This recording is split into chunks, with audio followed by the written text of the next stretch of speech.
You know, behind the scenes, what a lot of people don't realise is, particularly at the studios that I work out from, you see a lot of politicians being media trained, right?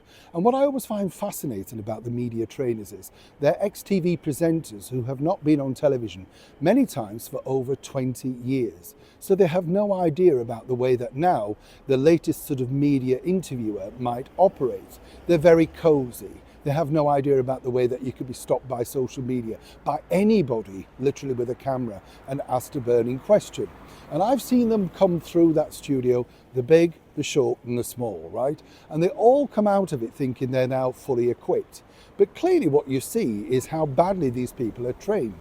And the reason behind this is, this particular lady, Rachel Reeves, will have had extensive media training.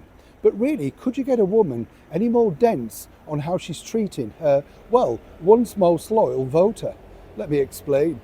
Morning, good to see you. Thank you so much for your time. I think this particular lady truly loathes old people. And, you know, forgetting, of course, that age comes to everybody if we're lucky enough, right? When you think about it, you know, the way that they've treated the elderly recently, and I'm not just talking about the winter fuel allowance, but what about that poor lady that travelled all the way over, I believe, from Canada for a short meeting with Sir Keir Starmer, but he couldn't be bothered to see her? How bad did that look on the public stage? But you have to say the likes of Angela Rayner and of course Rachel Reeves really take the biscuit.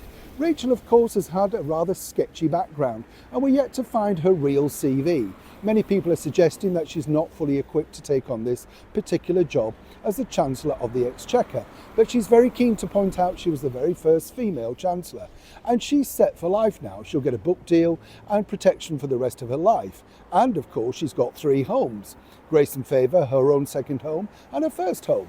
Now here's the nice bit: as she cut your winter fuel allowance, it's just emerged that you, the British taxpayer, have paid over £10,000 to heat her second home over a number of years. That's right, over £10,000. They're not ashamed about that. They're not suggesting, of course, that they could give it to some charitable fund or maybe somebody who's setting up warm spaces for pensioners. As I said, clearly Rachel loathes the elderly. Now you might say, oh well, she had to cut her own mother's, winter fuel allowance. That was a headline-grabbing stunt, because with 3 houses that are heated, of course, by the British taxpayer, she can invite her mother to stay. Her mother's certainly not freezing with a blanket with a 1-bar fire in her front room. You get the picture. So for now, next time you look at your electricity bill and of course your gas bill and think, how can I make any savings?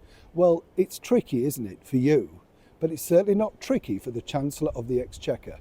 She literally is laughing in the face of the elderly over here in the United Kingdom. If she had any grace about her at all, she should donate at least a quarter of her MP salary to an OAP charity that could benefit some of the hard-working Brits that are now left high and dry, all thanks to her ridiculous policy. Anybody else agree? Neil Sean in the very heart of London.